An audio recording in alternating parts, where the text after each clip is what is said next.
క్రైస్తవుడు బ్రతకాలి అంటే ప్రతిరోజు వాక్యం చదవాలి, వినాలి, స్తోత్రం చెప్పాలి. మనుషుడు రొట్టె వలన మాత్రమే కాదు, దేవుని నోట నుంచి వచ్చే ప్రతి మాట వలన జీవించునన్నాడు. ఇప్పుడు మన వాళ్ళు ఎంత దారుణం అయిపోయిందంటే, అన్న బైబిల్ చదివేలు పూర్తిగా అయిపోయారన్నా, లేరు, కనపడట్లేదు. చాలామంది కుటుంబాల్లో బైబిల్ చదువుకోవట్లేదు. ఒక్కొక్కళ్ళకి ఎంత అతిశయంగా మాట్లాడుతున్నారంటే, బ్రదర్ ఈ బైబిల్ 2001లో కొన్నాను బ్రదర్, చెక్కు చెదరలా. ఎందుకు చెదిరిద్దమ్మా? ఎందుకు చెదిరిద్ది చెక్కు? నువ్వు తీసుకెళ్ళడు, బైబిల్ తీసుకెళ్ళిద్దండి, మరలా తీసుకొచ్చింది గూట్లో పెట్టిద్ది. అది ఎందుకు చెక్కు చెదిరిద్ది? నా బైబిల్ ఎన్ని అయిపోయినాయో అర్థమవుతుందా? ఇప్పుడు నేను 4 బైబిల్ స్టాక్ పెట్టుకున్నాను. ఈ దుర్మార్గులు ఏం చేస్తారో, ఎప్పుడు బైబిల్ లాపేస్తారోనని. హల్లెలూయా. మా వాళ్ళు మిర్చి స్టాక్ పెట్టుకున్నట్లు నేను బైబిల్ స్టాక్ పెట్టుకున్నాను. హల్లెలూయా. ఎందుకంటే ఆ కొరియా ప్రింట్ బైబిల్ దొరకదేమోనని 4 బైబిల్ కొనుక్కొని దాచి పెట్టుకున్నాను. ఒకటి పోయినా ఒకటి ఉంటుంది. మధ్యలో ఎవడైనా సైతాన్ గడ ఆపాడు అనుకోండి, బైబిల్ నా దగ్గర ఉంటుంది కదా. హల్లెలూయా. నాకు తెలుసు ఇది ఏదో ఒక రోజున దీనికి ఏదో ప్రమాదం, వాక్యానికి ప్రమాదం ఉంటుంది. వాక్యం దొరకని రోజు ఉంటుందండి అయ్యగారులు. అందుకని నా యొక్క బైబిల్ జాగ్రత్త స్టాక్ పెట్టుకున్నాను. అనుదినము ఆహారం ఏ ఇంట్లో ఉంటుందో ఆ ఇంటిని దేవుడు ఆశీర్వదిస్తాడు. హల్లెలూయా. బైబిల్ కొనుక్కొని ఎంతమంది దాచిపెట్టుకుంటున్నారో అర్థం కావటం లేదు. మీకు ఒక విషయం చెప్పనా, ఈ బైబిల్ చదవనటువంటి వారి జీవితంలో ఏ మేలు జరగదండి. నిజమండి. ఒక చిన్న పల్లెటూరులో జరిగిన సంగతి చెప్పనా మీకు? చెబుతానేనండి. ఇది అంకిరెడ్డిపాలెం అంటారు. మన వెనకాల ఉన్నదాన్ని అంకిరెడ్డిపాలెం. ఈ పొలం కూడా అంకిరెడ్డిపాలెం రైతులది. ఆ మహానుభావులకి నిండు వందనాలు, శుభాలు. వాళ్ళు ఒప్పుకొని చక్కగా ఈ పొలం ఇచ్చారు. ఈ అంకిరెడ్డిపాలెం లాంటి ఊర్లో గేదెలు తప్పిపోయినాయట. గేదెలు తప్పిపోయినాయి. ఎందుకంటే అప్పట్లో గేదెలు ఎండాకాలం విడిచిపెట్టేస్తారు. గేదెలు తప్పిపోయినాయి. ఆ పక్క ఊరికి ఎక్కడికో వెళ్ళి ఉండొచ్చు. చాలా కాలం క్రితం అనుకుందాం, ఒక ఊర్లో. అంకిరెడ్డిపాలెం అంటే అంకిరెడ్డిపాలెం కాదు. ఈ గేదెలు తప్పిపోయినాయి, పక్క ఊరికి ఎత్తుక్కుంటూ వెళ్ళాడు ఇతడు. ఆ రోజుల్లో చాలా కాలం క్రితం. సరే, ఆ గేదెలు, బాబు పలానా గుర్తులు ఉంటాయి, గేదెలు ఏమన్నా ఉన్నాయంటే మాకు కనిపించలేదు అన్నారు ఆ ఊరోళ్ళు.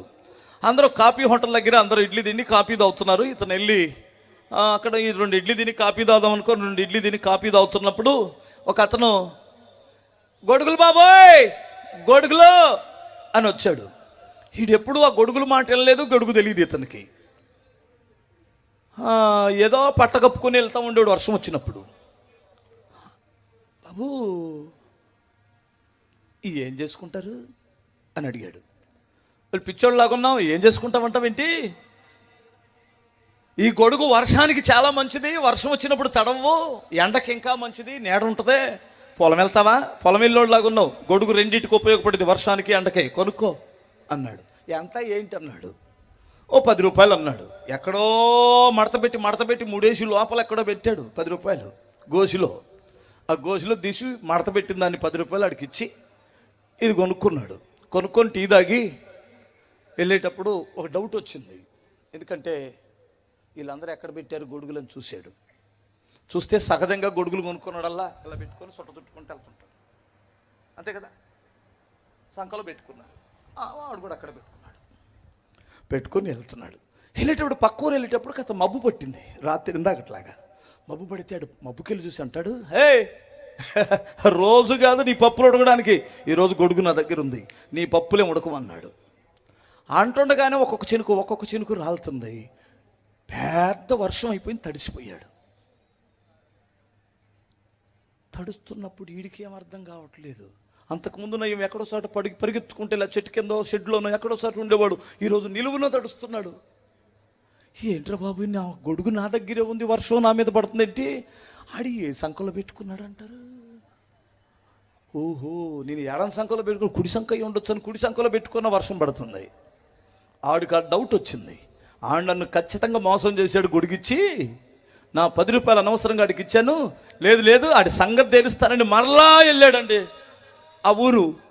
వెళ్ళారే అన్నాడు. ఓయ్, ఆ ఊరిలో వర్షం లేదు. తొలకరలో ఇక్కడ పడ్డ వర్షం అక్కడ ఉండదు, అక్కడున్న వర్షం ఇక్కడ ఉండదు. వీడు తడిసి ఒలిగని ఆ ఊరు వెళ్ళేసరికి డే అన్నాడు. ఆడు ఏంటి అన్నాడు. నీ కొడుకుని తీసుకున్నా, డబ్బులు నాకు ఇచ్చాయి అన్నాడు. అరే ఏడు తడిసావు అన్నాడు. ఏంటి తడిసామన్నాడు ఆశ్చర్యంగా. తడవకేం చేస్తారే నీ మోసానికి అన్నాడు. పిచ్చోడా, వర్షం పడేటప్పుడు గొడుగు నీ దగ్గర లేదా అన్నాడు. ఎందుకు లేదా? ఏడబెట్టావు? అందరూ ఏడబెట్టుకున్నారే, నేను కూడా అక్కడ పెట్టాను అన్నాడు. పిచ్చాడు, మరి గొడుగు నీ దగ్గర ఉంటే ఎందుకు తడిచావు? ఎక్కడ పెట్టావు గొడుగు? సంఖలోనే పెట్టానా? నీ గొడుగొద్దు, నువ్వు వద్దు, నీ గొడుగు డబ్బులు ఇచ్చేయి అన్నాడు. ఏంటి, వర్షం వచ్చేటప్పుడు ఎక్కడ పెట్టావు? సంఖలో. వాళ్ళందరూ ఎక్కడ పెట్టారే అన్నాడు. ఓరు నీ పిచ్చి నోరు బడిసావా? సంఖలో ఎవడు పెట్టమన్నాడు నేను? మరి వాళ్ళు ఎక్కడ పెట్టారు? వాళ్ళు కూడా సంకలనం పెట్టి తిరుగుతున్నారు కదా. ఇక్కడ వర్షం లేదు కాబట్టి సంకలం పెట్టి తిరుగుతున్నారా? వర్షం వచ్చినప్పుడు ఇది బటన్ నొక్కేవనుకో, సప్పుని వెళ్ళి పైకి వెళ్ళి నీకు తల మీద నీడగా వాలిపోయిద్దరు. పిచ్చోడా, వర్షానికి తడవు, ఎండకి ఎండవు. ఓహో ఇదా, నాకు ఎన్నాళ్ళు అర్థం కాక తడిసిపోయానండి బాబు. ఇప్పుడు ఎంతమందికి అర్థమైంది? కొడిగాడ పెట్టావు అన్నయ్య, షోకేసులోనే పెట్టాను అన్నయ్య. రాగం వచ్చినప్పుడు తల కింద పెట్టుకుంటున్నాను అన్నయ్య. గుండెలో నొప్పి, గుండె మీద కూడా పెట్టుకుంటా పోతావు త్వరగా. తల కింద పెట్టుకోవడానికండి బైబిల్ కొనుక్కునేదే. మీకు అర్థం అవట్లేదా?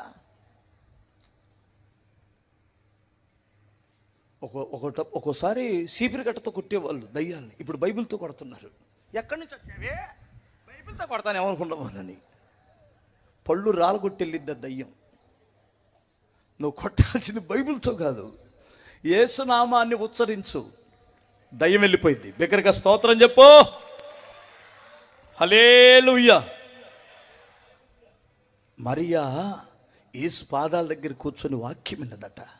అందుకే నా కుటుంబాన్ని దేవుడు ఆశీర్వదించాడు. వాక్యం విను, చదువు. ఆ కుటుంబంలో ఏముంది?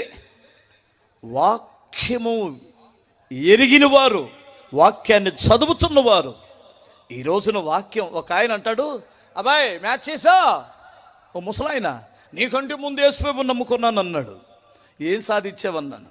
నాకు ఆదాం కాండం నుండి అన్నీ తెలుసు అన్నాడు. ఏం కాండం అదే? ఓహో, నీకు బాగా వాక్యం తెలుసులే అన్నాను నేను. నీకేం తెలుసు, నిన్నగాక మనం నమ్ముకున్నాడువే. నాకు ఆదాం కాండం నుంచి తెలుసయ్యా అన్నాడు. ఓహో, ఆదాంకో కాండం ఉందా? బాగానే చదువుతున్నావు బైబిలు. పుట్టుకతో క్రైస్తవుడు, ఆదాం కాండం అంట. స్తోత్రం చెప్పగలరా? వాక్యం ఎక్కడ లేదు అక్కడ ఆశీర్వాదం లేదు.